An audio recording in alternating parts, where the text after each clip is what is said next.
ప్రభువైన యేసుక్రీస్తు నామములో మీ అందరికీ వందనాలు. ఈ రోజుల్లో చాలా వాయిస్ సరిపోద్ది బాగా వస్తుంది. ఈ రోజుల్లో చాలామంది ప్రేమ అనేసి తిరుగుతూ ఉన్నారు యూత్. సో చాలా బంధాలు లేదంటే రిలేషన్షిప్ అంటున్నారు, ఇవి ప్రేమ వరకు వెళ్ళట్లేదు, చాలా వరకు మధ్యలో డ్రాప్ అయిపోతున్నారు. ప్రేమలోనికి వెళ్ళి ప్రేమలో కొనసాగిన వాళ్ళు very few people they are getting marriage. వాళ్ళు పెళ్లి చేసుకుంటున్నారు. ఆ పెళ్ళైన వితిన్ 2 yearsలో many of the marriages they are broken. So very few, కేవలం కొన్ని మాత్రమే ఈ ఏదైతే రిలేషన్షిప్ అన్నది పెళ్ళి తర్వాత కుటుంబ జీవితం కూడా కొనసాగుతాం. ఎందుకు ఈ విషయం చెప్తున్నానంటే, ఎందుకు చాలా ప్రేమలు విఫలమవుతున్నాయి అని అంటే, మొదటి కారణము ప్రేమించేటప్పుడు వ్యక్తి యొక్క లోపాలను చూడడం. మనం చూసేది ఏంటి, వాళ్ళు అందంగా ఉన్నారు, కమ్యూనికేషన్ ఇది అది అన్ని బయట అన్నీ చూస్తాం. But when it comes to living together we will find వాళ్ళలో ఉన్న లోపాలను చూడడము, కనిపించడం ప్రారంభిస్తాయి. అందుకే చూడండి, ప్రేమలో 6 సంవత్సరాలు ఉంటారు, కొనసాగలరు, కానీ పెళ్ళైన 2 yearsలోనే వాళ్ళకి చిరాకు పడుతుంది. పెళ్ళికి ముందు ఎన్నోసార్లు ఫోన్లో మాట్లాడాలని తహతహలాడుతున్న యవనస్తులు పెళ్ళయిన తర్వాత అదే భార్య చేసే ఫోన్ కాల్కి చిరాకు పడతారు. ఏంది నా బుర్రా ఇప్పుడు తింటావు అనేసి. సేమ్ పర్సన్ కదా, ఏంది ఏం తేడా వచ్చింది అని అంటే, తేడా వ్యక్తిలో వచ్చింది. అవతల వ్యక్తి సేమ్ పర్సన్, బట్ వివాహానికి ముందు వ్యక్తిలో ఉన్న లోపాలను చూడడము, ఆ లోపాలతో అడ్జస్ట్ అయి బ్రతకడము ఊహించం. వివాహం తర్వాత వ్యక్తిలో లోపాలను చూస్తాము, వాటితో అడ్జస్ట్ అయ్యి బ్రతకడం కష్టమవుతుంది. అందుకని చాలా ప్రేమలు విఫలమవుతూ ఉన్నాయి. ఎందుకు ఈ విషయాన్ని చెప్తున్నానంటే, పరమగీతంలో ట్రూ లవ్, నిజమైన ప్రేమ, ప్రేమికుడు ప్రేయసి యొక్క సంభాషణ గురించి రాస్తూ అక్కడ రాయబడిన ఒక మాట చెప్పబడతా ఉంది.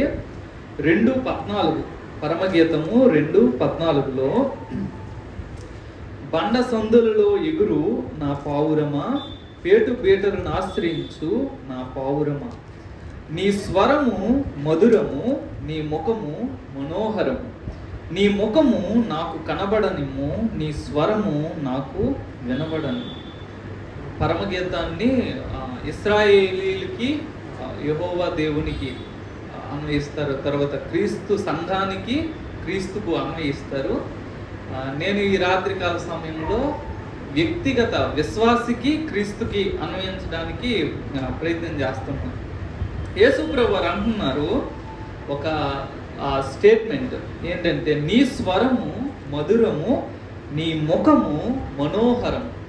ఒకవేళ మనల్ని మనం చూసుకుంటే చాలాసార్లు మనకే నచ్చదు. కొంతమందికి జుట్టు ప్రాబ్లం, వాళ్ళు పల్చగా జుట్టు ఉందంటే గుండెలు కొట్టేసుకుంటారు. కారణం ఏంటంటే బాగాలేదనేసి, పట్ట ఉందనేసి బాగాలేదు. వారి పర్సనాలిటీతో వారికే ప్రాబ్లం, వారంటే వాళ్ళకి నచ్చదు. మనకి ఏజ్ అయ్యే కొద్దీ మన బ్యూటీ అనేది ఫేడ్ అవుతూ ఉంటుంది. సో ఒక యవనస్తుడికి ఉన్న ఆ యొక్క సౌందర్యము 60+ 70+ ఉన్న వాళ్ళకి ఉండదు. మనము ఒకవేళ 70+ ఉన్న ఒక వ్యక్తిని తీసుకెళ్ళి బ్యూటీ కాంటెస్ట్లో పెట్టామనుకోండి, నోబడి విల్ ఓట్ దెమ్. ఎవరికి వారి అందము ఇష్టం ఉండదు. వారు ఏం చూస్తామంటారు. కానీ అదే బాడీ బిల్డర్ ఒక 30 years లెస్ దాన్ 30 years ఉన్న ఒక అమ్మాయిని మనము తీసుకుని వెళ్తే చాలామంది ఎక్కువ ఫాలో అవుతారు. కారణము వారిలో ఆకర్షణీయంగా వారి అందము, దేహ సౌందర్యము ఉంది. అయితే యేసు ప్రభువు వారు ఒక వ్యక్తిని, ఎవరైతే తనను అంగీకరించారో ఆ వ్యక్తితో అంటున్నారు, you are the most beautiful person. నువ్వు చాలా అందమైన వాడివి, అందమైన దానిగా. ఎప్పటిదాకా యేసు ఈ మాట అంటాడంటే, మనం మట్టిలో కలిసిపోయిన దాకా కూడా అవుటర్ బ్యూటీ ఎంత కృషించకపోతున్నా సరే, యేసయ్య దృష్టిలో మనము చాలా అందమైన వ్యక్తులు. ఈ లోకంలో నన్ను ఎవరు ప్రేమిస్తున్నారని మనం ఎవరినైనా వెళ్ళి అడిగితే వెరీ ఫ్యూ పీపుల్. మనల్ని ఇష్టపడేవారు, మనల్ని ప్రేమించేవారు కొద్దిమంది ఉంటారు. కానీ కాలం గడిచే కొద్దీ మనల్ని ప్రేమించే వ్యక్తులు, మనల్ని ఇష్టపడేవారు వెరీ ఫ్యూ పీపుల్ అయిపోతారు, ఇంకా తక్కువ అయిపోతారు. ఒక స్టేజ్లో మనల్ని ప్రేమించేవారు అంటూ ఎవరు ఉండకపోవచ్చు. కానీ ఏ స్థితిలోకి వెళ్ళినా సరే మనం ఒకరి దృష్టికి చాలా అందంగా కనిపిస్తాము, ఒకరి దృష్టికి చాలా ప్రెషియస్గా విలువైన వాళ్ళంగా కనిపిస్తాం. ఎవరి దృష్టికి అంటే మన కొరకు ప్రాణం పెట్టి రక్తం కాచిన సృష్టికర్త అయిన యేసు ప్రభువు వారి దృష్టికి మనము చాలా అందమైన వాళ్ళు. ఆయన మనల్ని చూసేటప్పుడు ఎలా చూస్తారంటే, నువ్వు వైట్ స్కిన్నా, డార్క్ స్కిన్నా, లేకపోతే హైటా, వెయిటా, ఇది కాదు. ఆయన చూసేది, నేను నిన్ను నా రక్తం, నా ప్రాణం పెట్టి కొన్నాను. You're very very precious, very beautiful person. ఎప్పుడైనా మీరు అందంగా లేరు అని మీకు అనిపించింది అనుకోండి, ఏసే దగ్గరికి వెళ్ళి, ఏసయ్యా నేను అందంగా లేనేసయ్యా అని అంటే ఏసే అంటారు, ఎవరు చెప్పారు నీకు? చాలా అందం, నా కళ్ళతో చూడు, you are very beautiful in this world. నీకంటే అందగాళ్ళు, అందగత్తెలు ఎవరు లేరు, నువ్వు చాలా అందమైన వాడు అని ఏసయ్య చెప్తారు. ఎందుకంటే గాడ్ క్రియేటెడ్ ఈ మౌల్డ్. ఆయన చేతులు నేను చేసే కాబట్టి ఆయన దృష్టికి ఇప్పుడు అన్నింటిని అందంగా సృష్టించిన దేవుడు నన్ను ఎట్లా చేశాడంటే, నేను ఎట్లా ఉండడం ఆయనకి ఇష్టం. లేకపోతే అన్నింటిని అందంగా చేసిన దేవుడు నన్ను ఎందుకు ఎలా చేశాడు? నన్ను కూడా అందంగా చేయొచ్చు కదా. సో అందం అని నేను ఏదైతే అంటున్నానో అది దేవుడి దృష్టికి అందం కానే కాదు. దేవుడు చూసి ఇది పర్ఫెక్ట్ ఇమేజ్, నువ్వు ఇలా ఉండడము నాకు ఇష్టం అనేసి ఆయనను సృష్టించారు. కాబట్టి ఏ వ్యక్తి అయితే యేసు ప్రభువుని సొంత రక్షకుడిగా అంగీకరించారో ఆ వ్యక్తి యేసు ప్రభు వారికి లవర్, ప్రియుడు, ప్రేయసి. సో యేసు ప్రభు వారు ఆ వ్యక్తిని చూసినప్పుడు వాళ్ళు కలర్ కానీ, హైట్ కానీ, పర్సనాలిటీ కానీ ఇవేమి చూడరు. చూసేటప్పుడు షీఈ్ మై బిలవ్డ్ డవ్ అని అంటున్నారు. ఆ ప్రియమైన పావురము ప్రేమకు గుర్తు. సో యేసు ప్రభు వారు వ్యక్తిని చూసేటప్పుడు ప్రియురాలిగా ఆయన చూస్తున్నారు. అందుకని మన వాయిస్, మన స్వరము ఎవరికి ఇష్టం ఉన్నా ఇష్టం లేకపోయినా యేసే అంటున్నారు, నీ స్వరము మధురం, మనోహరం, చాలా మధురంగా నువ్వు. ఏంది యేసయ్యా నేను పాట పాడితే నాకే నచ్చదు, ఏంది నువ్వు అట్లా అంటావంటే యేసే అంటారు, లేదు నీ స్వరము చాలా బాగుంది. So the God creator, how he sees, why he seeing like that? ఎందుకనంటే బికాస్ హీఈస్ లవింగ్ యూ. ప్రేమ గుడ్డిదే అంటారు కదా, నిజంగా అది కొన్ని విషయాల్లో వాస్తవం. ప్రేమ బయట వాటిని ఏమి చూడదు. ఈ లోకం ప్రేమ బయట వాటిని చూస్తే, యేసే ప్రేమ బయట వాటిని చూడదు. అందుకని ఇప్పుడు ఈ లోకంలో కొద్దిమందిని మనం చూడండి, డాడీ ఎట్లా రా నువ్వు దాన్ని ప్రేమించావు, she's not that much beautiful అంటే వాళ్ళు అంటారు, నా కళ్ళతో చూడు నీకు ఎట్లా కనిపిస్తారు. నేను కౌన్సిలింగ్ ఇంటర్న్షిప్ చేసేటప్పుడు ఒక ఇన్సిడెంట్, కౌన్సిలింగ్ రూమ్కి ఇద్దరు భార్య భర్తలు వచ్చారు. వస్తే మేము వెనకాల అబ్జర్వ్ చేస్తున్నాం ఎట్లాగా అనేసి. ఇష్యూ ఏంటంటే వాళ్ళిద్దరికి ఏదో గొడవ అయింది, వచ్చారు కౌన్సిలింగ్కి. వాడిదేమో లవ్ మ్యారేజ్, అబ్బాయి లవ్ చేసి మ్యారేజ్ చేసుకున్నాడు. ఎలాంటి అమ్మాయిని లవ్ చేశాడు? సిటీ అమ్మాయి. ఈయనేమో పక్క పల్లెటూరు, 4 గంటలు లేచి అంత పక్కగా ప్రిపేర్ అయ్యాయి. ఈమెమో సిటీ, కనీసం బట్టలు కూడా ఉతకదంట, వంట చేయదంట. మేడం ఇట్లా ఉంది మేడం, దీంట్లో వేగలేకపోతున్నాను అనేసి చెప్పాడు. తర్వాత తెలిసిన విషయం ఏంటంటే సెకండ్ మ్యారేజ్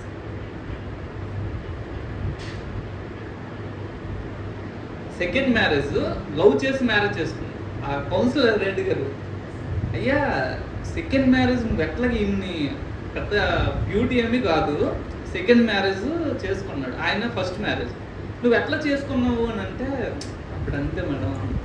అంటే ప్రేమలో ఉండేటప్పుడు కొన్ని విషయాలు కనిపించవు. యేసు ప్రభు వారు అట్లా కాదు. యేసు ప్రభు వారు ప్రేమించేటప్పుడు, లేదంటే ఆయన మనల్ని కావాలనుకున్నప్పుడు, knowing all the defects of our life, our personality. పెళ్ళైన 20-30 సంవత్సరాలకి మన పార్ట్నర్లో ఉన్న సమస్త బలహీనతలు మనకి పక్కాగా తెలిస్తే, మన పార్ట్నర్ని లోకంలో అందరూ ప్రేజ్ చేస్తున్న జీవిత భాగస్వామి ఏడ్చాలంటే నాకు తెలుసు అంట. సో అది ఎట్లా అనగలుగుతున్నాము? Because we travelled with him and we know all the, ఆయనలో ఉన్న లోపాలన్నీ మనకు తెలుసు. కాబట్టి సమాజము ఏమి ప్రశంసలు ఇచ్చినా సరే భార్యాభర్తలకి వారి వారి వ్యక్తిగత లోపాలనేవి తెలుసు. యేసు ప్రభు వారు మనల్ని ప్రేమించినప్పుడు, బిఫోర్ ఆయన మనతో సంబంధంలోనికి రాకముందే మనకున్న సమస్త బలహీనతల్ని సంపూర్ణంగా ఎరిగినవాడు. చాలా వరకు మనకున్న బలహీనతలు ఏంటో మనకే తెలియదు. ఇప్పుడు ప్రేమలు విఫలం అవడానికి కారణము ఆ వ్యక్తికి ఉన్న బలహీనతలు ఆ వ్యక్తి చూడకుండా ఎదుటి వ్యక్తిలో ఉన్న బలహీనతల్ని చూస్తున్నాడు. చూసి ఈయన సరిగా లేదు, ఈయన సరిగా లేదు అంటున్నాడు. కానీ నేను పర్ఫెక్టా అని ఒకసారి తనను తాను స్టడీ చేస్తే అప్పుడు అర్థమవుతుంది. ఆ ప్రేమలు నిలబడాలంటే ముందు తనకు ఒక అభిప్రాయానికి రావాలి. ఏంటంటే వాట్ హీఈస్, ఎంత తను బలహీనుని, ఏ విషయాల్లో తను వ్యక్తిగతంగా బలహీనుణ్ణి, అసమర్థుణ్ణి అనే విషయము ఆ వ్యక్తికి అర్థమైనప్పుడు అవతల వ్యక్తిలో కూడా ఇవే బలహీనతలు, లేదంటే ఇటువంటి బలహీనతలు అవతల వ్యక్తిలో కూడా ఉంటాయి, నేను వాటితో పాటు సర్దుకొని వెళ్ళాలి అనే అవగాహన వస్తుంది. అయితే చాలా వరకు నేను పర్ఫెక్ట్ అనే భావనలో అందరూ ఉంటారు కాబట్టి అవతల వ్యక్తి లోపాలే లోపాలుగా మనకి కనిపిస్తాయి. యేసు ప్రభు వారు మనల్ని ప్రేమించినప్పుడు సమస్త బలహీనతలను ఎరిగి ఆయన మనల్ని ప్రేమిస్తున్నారు. అందుకే ఇర్మియా గ్రంథంలో 31వ అధ్యాయంలో ఒక మాట చెప్పబడుతూ ఉంది.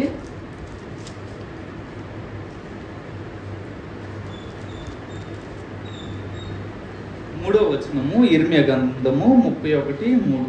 చాలా కాలము క్రిందట యెహోవా నాకు ప్రత్యక్షమై ఇట్లనెను, శాశ్వతమైన ప్రేమతో నేను నిన్ను ప్రేమించుచున్నా కనుక విడువక నీ ఎడల కృప చూపుచున్నాను. శాశ్వతమైన ప్రేమ అనే మాట అక్కడ మనం చూస్తాం. యేసయ్య మనల్ని ప్రేమించేటప్పుడు ఎట్లా ప్రేమిస్తున్నాడంటే, మనం భక్తిగా ఉంటే ప్రేమ పొంగిపోయి, మనం భక్తిహీనమైతే ఆ ప్రేమ ఆరిపోయి ఇట్లాగేమీ ఉండదు. Whether you feel or not, whether you are holy or not, towards you, నీ వైపు దేవుని నుండి సూర్యుడి నుండి రశ్మి ఎట్లాగైతే, సూర్యరశ్మి ఎట్లా అయితే వస్తూ ఉంటుందో దేవుని యొక్క అనంతమైన ప్రేమ నీ పట్ల వ్యక్తమవుతూనే ఉంటుంది. దానిలో ఎటువంటి మార్పు ఉండదు. నేను ఎక్కువ భక్తి చేసినా అదే ప్రేమ ఫ్లో అవుతుంది, నేను ఏ భక్తి చేయకుండా భక్తిహీనునైనా అదే ప్రేమ ఫ్లో అవుతుంది. సో దేవుని ప్రేమలో ఎటువంటి మార్పు ఉండదు. దేవుడు ప్రేమించినప్పుడే నీ సమస్త బలహీనతలు, మరణానికి ముందు రోజు నువ్వు చేసే పాపముతో సహా, ఆ రోజుకి నీకుండే బలహీనతతో సహా ఎరిగి నిన్ను ప్రేమిస్తున్నారు. సో యేసు ప్రభువారు అలాగా ప్రేమిస్తున్నారు కాబట్టి ఆయన ఆ కింద పరమగీతము 2:14 కింద ఒక మాట అంటున్నారు, నీ ముఖము నాకు కనబడనిమ్ము, నీ స్వరము నాకు వినబడని. ప్రేమలో ఒక ప్రాముఖ్యమైన విషయం ఏంటంటే ఫెలోషిప్. ప్రేమలో సహవాసము ఉంటుంది, చూసుకోవడము ఉంటుంది, మాట్లాడుకోవడం అనేది ఉంటుంది. ఒకవేళ ఒక వ్యక్తిని నేను ప్రేమిస్తున్నాను కానీ ఆ వ్యక్తితో నేను ఎప్పుడు మాట్లాడను, ఆ వ్యక్తిని నేను ఎప్పుడు కలవట్లేదు అని అంటే దేర్ ఇస్ సంథింగ్ రాంగ్. అది ప్రేమ అని నేను అంటున్నాను కానీ, అంటే అవకాశం లేకపోతే అది వేరే విషయము. కానీ అవకాశం ఉండి ఒక వ్యక్తితో నేను ప్రేమిస్తున్నానని చెప్తూ ఆ వ్యక్తితో నేను మాట్లాడట్లేదు, ఆ వ్యక్తిని నేను కలవట్లేదని అంటే నేను ఈ ప్రేమ అంటున్నది ఒక అబద్ధము అని చెప్పొచ్చు. ఎందుకనంటే ప్రేమ ఎప్పుడు కూడా సంభాషిస్తుంది, ప్రేమ ఎప్పుడు కూడా కలుస్తుంది. నాకు ఒక క్లాస్మేట్ ఉన్నారు, గర్ల్, డిగ్రీలో చదివేటప్పుడు చెల్లి అంటాను. సో సంవత్సరానికి ఒకసారి నేను ఫోన్ చేస్తాను, ఎట్లా ఉన్నారు ఏంటనేసి. ఫోన్ చేసి, చెల్లి ఏం చెల్లి మమ్మల్ని మర్చిపోయావు, మాట్లాడట్లేదు, కనీసం ఫోన్ చేయట్లేదు అంటే, అన్నయ్య ఫోన్ చేస్తేనే గుర్తున్నట్లా, ఫోన్ చేస్తేనే నేను జ్ఞాపకం ఉంచుకున్నట్లా, అట్లా కాదు, ఫోన్ చేయకపోయినా సరే నువ్వు ఎప్పుడు గుర్తుంటావు అని చెప్పు. ఇట్లాగేంది ఇప్పుడు 6 years నుంచి ఇదే మాట. సో నేను కన్క్లూజన్కి వచ్చాను. అయితే అవతల వ్యక్తిని బట్టి మనం ప్రేమించాం కదా. సో నాకు తెలిసి నీ పర్సనాలిటీ ఇదని, స్టిల్ వి విల్ లవ్. ఆ వ్యక్తి అన్న నువ్వు మాట్లాడకపోతే, లేకపోతే నువ్వు పలకరించకపోతే కొద్ది కాలంకి ఓకే, దట్ ఏదో ప్రాబ్లం ఉంది. కానీ లాంగ్ టర్మ్లో అది ఏ ఇండికేట్ చేస్తుంది అంటే you have no true love for that person అని. యేసు ప్రభువు వారు మానవుడిని సృష్టించిన తరువాత ఆయన మొట్టమొదటి చేసిన పని ఏంటంటే ప్రతి సాయంత్రం వచ్చి మాట్లాడుతూ ఉన్నారు. ఆదికాండం 3వ అధ్యాయంలో 8వ వచనంలో, ఆదికాండము 3వ అధ్యాయము 8వ వచనంలో, చల్లపూటను ఆదామును అతని భార్యయు తోటలో సంచరించుచున్న దేవుడైన యెహోవా స్వరము విని దేవుడైన యెహోవా ఎదుటికి రాకుండా తోట చెట్ల మధ్యన దాగుకునగా. దేవునికి ఒక అలవాటు ఉంది. దేవుడు మాట్లాడుతాడు, ప్రేమిస్తున్నాడు. దేవుడు ప్రేమిస్తున్నాడు కాబట్టి ప్రేమను వ్యక్తం చేయడానికి ఒక లవ్ లాంగ్వేజ్లో ఒక లాంగ్వేజ్ ఏంటంటే words, through words, touch, gifts. ఇవన్నీ ప్రేమ భాషలు. అయితే అందులో ప్రముఖ పాత్ర పోషించేది నువ్వు ఏ గిఫ్ట్లు ఇవ్వకపోయినా, ఏ ముద్దులు పెట్టకపోయినా, మాట్లాడకపోతే ఆ వ్యక్తిని మనము ప్రేమిస్తున్నట్టేమీ కాదు. దేవుడు మొట్టమొదటి ఆదాముని సృష్టించిన తరువాత వారి యొక్క ఫెలోషిప్ ఎవ్రీ ఈవినింగ్ వచ్చి ఆదాముతో నడుస్తూ మాట్లాడుతూ ఉండరు. దేవునికి అక్కడ ఆదికాండంలో ఏదైతే అవరోధం, వారి యొక్క సహవాసానికి ఎదురైన అవరోధము, దీనికి ముగింపు పలకడానికే బైబిల్ చరిత్ర అంతా తిరుగుతూ ఉంటుంది. కోల్పోయిన సంబంధము మళ్ళీ తిరిగి రీస్టోర్ చేయడానికి దేవుడు చేసిన ప్రయత్నం, దేవుడు చేస్తున్న కార్యాలు మనకి ఈ బైబిల్ గ్రంథంలో కనిపిస్తాయి. ఇక్కడ మనము చూడాల్సిన ఒక విషయం ఏంటంటే దేవుడు తన ప్రేమను వ్యక్తపరచడానికి తను వ్యక్తులతో సంభాషించడానికి ఇష్టపడుతున్నాడు. చల్లపూటన అని రాయబడింది. బహుశా దేవుడు ఎప్పుడు ఒకే టైంలో వస్తూ ఉండేవారు. ఎప్పుడు పెడితే అప్పుడు, ఎట్లా పెడితే అట్లాగా దేవుడు వచ్చి మాట్లాడే, maybe God also have the habit of communicating in a same time in some same place. కాబట్టి ఆదాముతో దేవుడు ఒక సాయంత్రకాల సమయంలో సంభాషిస్తూ ఉన్నారు. ఆదికాండం నుంచి మనం చూసినట్లయితే మిగతా భక్తులతో కూడా ఆయన సంభాషించే దేవునిగా కనిపిస్తున్నారు. మార్కు సువార్తలో యేసు ప్రభువారు ఒక మాదిరిని చూపెడతా ఉన్నారు. ఆయన తన జీవిత విధానంలో మార్కు సువార్త 1వ అధ్యాయము 35వ వచనంలో,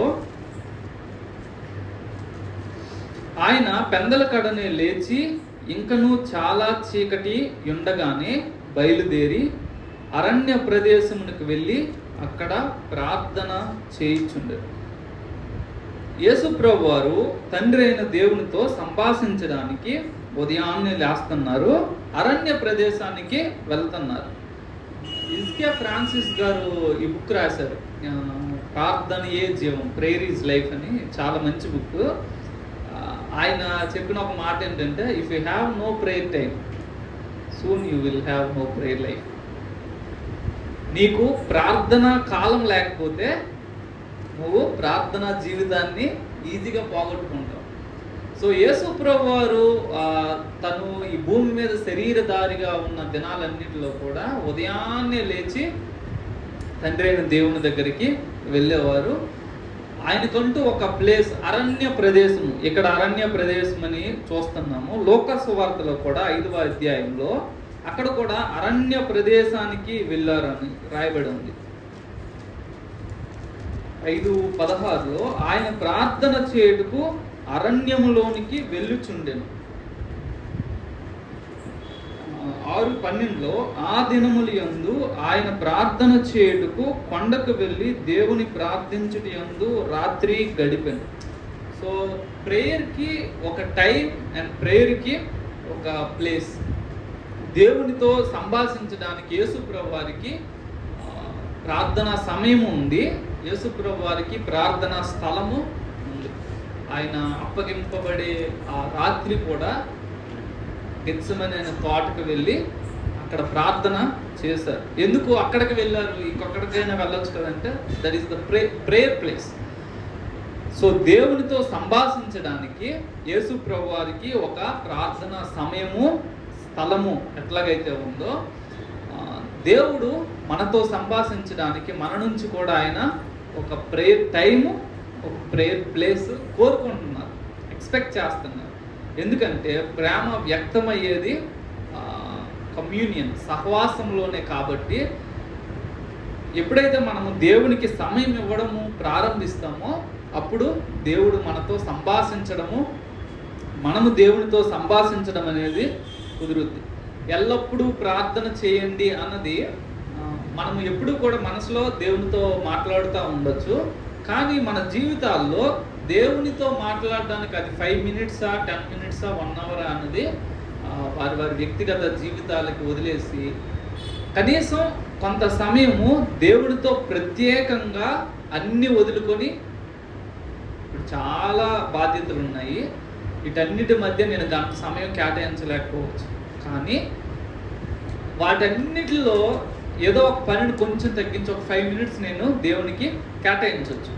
కాబట్టి ప్రతి విశ్వాసి దేవుడు ఆశిస్తున్నది ఏంటంటే నీ పనులన్నిటి మధ్య, నీ బిజీ షెడ్యూల్ లైఫ్లో అట్లీస్ట్ 5 మినిట్స్ నాకు టైం ఇస్తే నేను నీతో, నువ్వు నాతో, ఇద్దరము మాట్లాడుకుందామని దేవుడు ఎక్స్పెక్ట్ చేస్తాను. చాలామంది గిఫ్ట్స్ ఆపరేట్ చేసే వాళ్ళు, కృపావరాలు కలిగిన వాళ్ళందరూ కూడా they are not great people but very ordinary people who have the fellowship with great God. దేవునితో అన్యోన్య సహవాసం కలిగిన వాళ్ళు బై డిఫాల్ట్. ఎవరు ఎబెనేజర్ పాల్ గారు చెప్పారు ఏంటంటే, నేను అసలు గిఫ్ట్స్ కోసం ప్రేయర్ చేయలేదు, ఆయనతో రోజు ఆ ఫెలోషిప్లో ఉన్నప్పుడు బై డిఫాల్ట్ అవి వచ్చేసాయి, ఆ గిఫ్ట్స్ వచ్చాయని ఆయన చెప్పారు. సో దేవుడు ఆశిస్తున్నది ఏంటంటే మనము ఆయనకు ఒక ప్రత్యేక సమయం కేటాయిస్తాము, ప్రత్యేక స్థలాన్ని కేటాయిస్తాము, మనం ఆయనతో, ఆయన మనతో సంభాషణ చేస్తామని. ప్రేమ వ్యక్తం అవ్వడానికి సమయము, స్థలము రెండు కావాలి. ఈ రెండు ఇవ్వకుండా నేను దేవునితో ప్రేమలో ఉన్నాను అని చెప్తే దేర్ ఇస్ సంథింగ్ రాంగ్. మత్తయి సువార్తలో యేసు ప్రభువు వారు ఒక మాటను చెప్పారు. 6వ అధ్యాయము 11వ వచనంలో, మత్తయి సువార్త 6వ అధ్యాయము 11వ వచనంలో, మా అనుదిన ఆహారము నేడు మాకు దయచేయు, మా అనుదిన ఆహారము నేడు మాకు దయచేయు. ఎప్పుడెప్పుడు ప్రార్థన చెయ్యాలి అనే దానికి వారానికి ఒకసారి ప్రార్థన చేస్తే సరిపోదా అంటే సరిపోదు అనడానికి పరలోక ప్రార్థన ఒక మంచి ఉదాహరణ. యేసు ప్రభువు వారు ఏం నేర్పించారంటే, నేడు మా అనుదిన ఆహారం నేడు మాకు దయచేయము అని అంటున్నారంటే ఈ రోజుకి దయచేయని అంటున్నారు, రేపటికి రేపు మళ్ళీ అడగాలి, ఎల్లుండి మళ్ళీ అడగాలి. దేవుడు ఆశిస్తున్నది ఏంటంటే నా బిడ్డ ప్రతిరోజు నా సన్నిధికి వస్తాడు. ఇప్పుడు నాకు ఈ దినం ఆహారం దయచే అంటే ఎప్పుడు వెళ్తున్నట్టు? తినక ముందు వెళ్తున్నట్టే కదా, తినక ముందు తాగక ముందు వెళ్తున్నట్టు. So before having tea or coffee, god is expecting my child will come to me and will speak to me. అందుకని మా అనుదిన ఆహారము నేడు మాకు దయచేయమనే మాట నువ్వేమి ఇంకా ప్రారంభించకముందే, నీ నెససరీ థింగ్స్ ఏవి ప్రారంభించకముందే దేవుని సన్నిధిలో, సముఖంలో నువ్వు కనబడతావని ఆయన ఆశిస్తున్నారు. నీ స్వరము నాకు వినబడనిమ్ము అనే మాట అక్కడ పరమగీతాల్లో మనం చూస్తున్నాము. God is eagerly waiting to listen to our words. ఆయన మన స్వరాలను వినడానికి ఇష్టపడుతూ ఉన్నారు, ఆశతో ఎదురు చూస్తూ ఉన్నారు. నీ ముఖాన్ని నాకు కనబడనిమ్ము, నీ స్వరము నాకు వినబడని. నేను దేవుణ్ణి ప్రేమిస్తున్నాను అని చెప్పి నా ముఖం దేవునికి ప్రత్యేక సమయంలో దేవుని సన్నిధిలో కనిపించట్లేదు, నా స్వరమేమో ఆయనకి వినిపించట్లేదు. కానీ నేనేమంటున్నాను, నేను దేవుణ్ణి ప్రేమిస్తున్నాను. దేవుడేమో చాలా ఒంటరి అవుతాడు, ఏంది ఇది నన్ను ప్రేమిస్తున్నాడు అంటున్నాడు, కానీ నాకేమో తన ముఖాన్ని చూపించడు. నన్ను ప్రేమిస్తున్నాను అంటున్నాడు, కానీ తన స్వరాన్ని నాకు వినిపించడు. మరి ఎట్లాగా ఈ ప్రేమ ఏందో అని దేవుడు ఆశ్చర్యపడతాడు. యేసు ప్రభువు వారు ప్రకటన గ్రంథంలో మనం చూస్తాము, 3వ అధ్యాయము 20వ వచనంలో, ప్రకటన గ్రంథము 3వ అధ్యాయము 20వ వచనము, ఇదిగో నేను తలుపు నొద్ద నిలుచుండి తట్టుచున్నాను, ఎవడైనను నా స్వరము విని తలుపు తీసిన ఎడల నేను అతని యొద్దకు వచ్చి అతనితో నేనును నాతో కూడా అతడును భోజనము చేయుదు. యేసు ప్రభువు వారు ఒక మాట అంటున్నారు, ఏంటంటే నేను తలుపు నొద్ద నిల్చుని తట్టుచున్నాను, ఎవరైనా నా స్వరాన్ని విని తలుపు తీస్తే నేను వస్తాను. So through gospel God is touching every heart. ప్రతి ఒక్క హృదయాన్ని దేవుడు తాకుతూ నన్ను అంగీకరించండి అనే ఆ యొక్క విన్నపాన్ని ప్రతి ఒక్క వ్యక్తి ముందు ఆయన ఉంచుతూ ఉంటే, అందులో కొద్దిమంది సువార్తకు రెస్పాండ్ అయ్యి ప్రభువా నా హృదయంలోనికి రా అని ప్రభువుని అంగీకరించారు. అంగీకరించిన వాళ్ళు యేసు ప్రభు వారు హృదయంలోనికి వచ్చారు, యేసు ప్రభు వారు హృదయంలో ఉన్నారు. కానీ ఎవరైతే ప్రేయర్ లైఫ్ని కోల్పోయారో, ఎవరైతే వాక్య ధ్యాన జీవితాన్ని కోల్పోయారో, వాళ్ళు దేవుణ్ణి బహిరంగంగా అవమానిస్తున్నట్లు.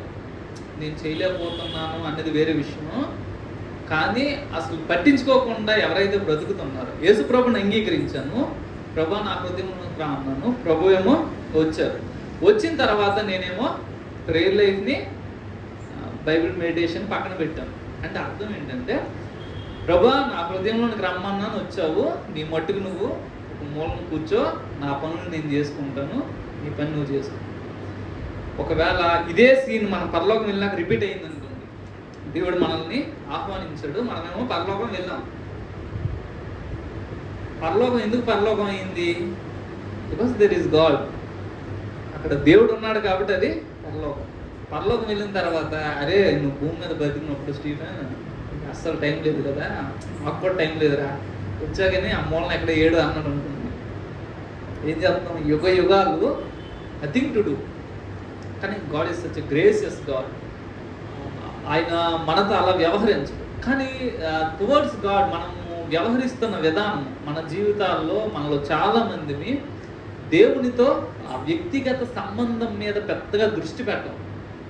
ఏదో నామకే వాస్తే ప్రే చేసి నామకే వాస్తే బైబిల్ చదువుకుని పెడితే, no true intention having for the fellowship with God.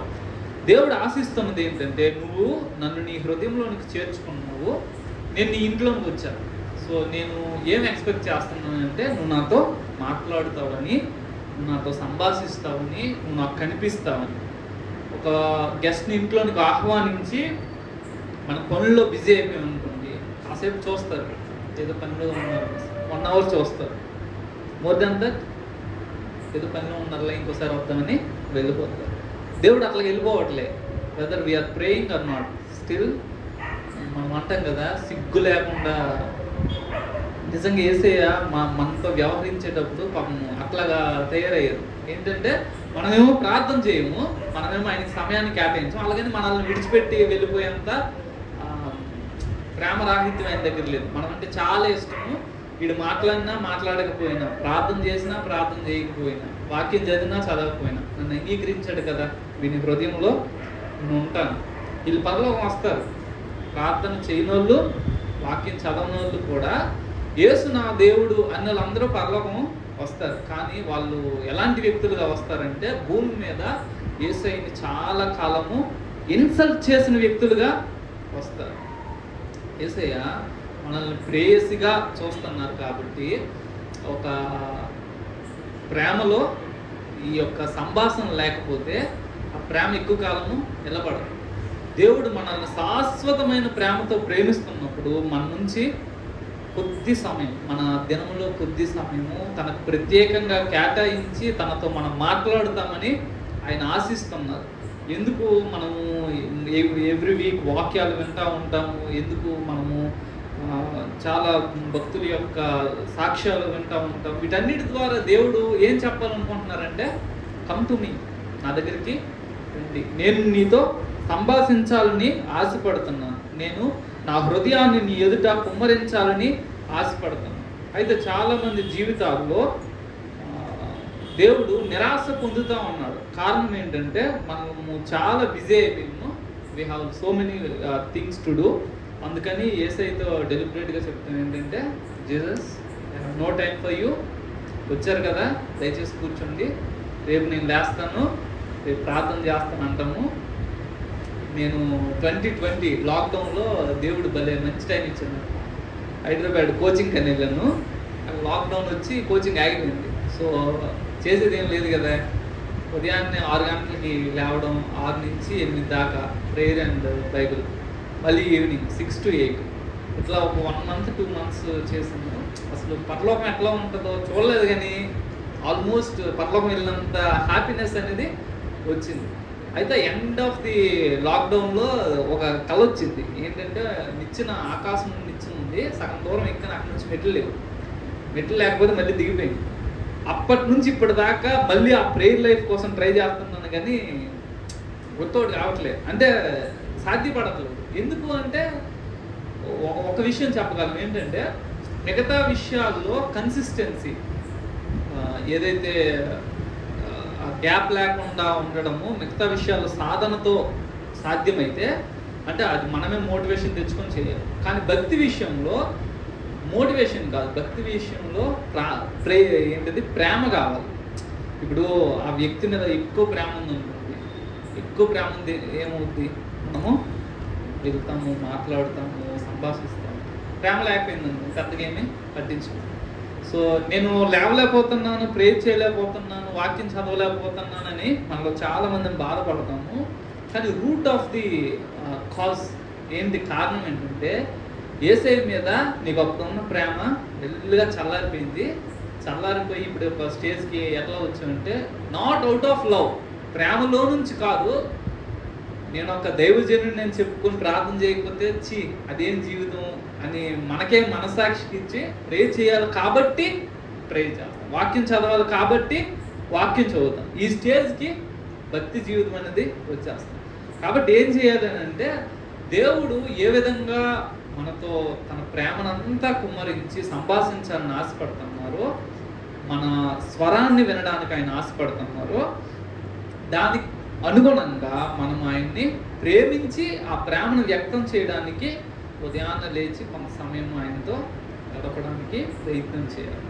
So ప్రభా నేను లేవలేకపోతున్నాను, నేను ప్రేయర్ చేయలేకపోతున్నాను అని అంటే, దేవుడు అంటాడు, ముందు నన్ను ప్రేమించు, నువ్వు నన్ను ప్రేమిస్తే నీకు ఎవరు అలారం అవసరం లేదు, ఎవరు లేపాల్సిన పని లేదు, నువ్వు లేస్తావు, నాతో మాట్లాడు.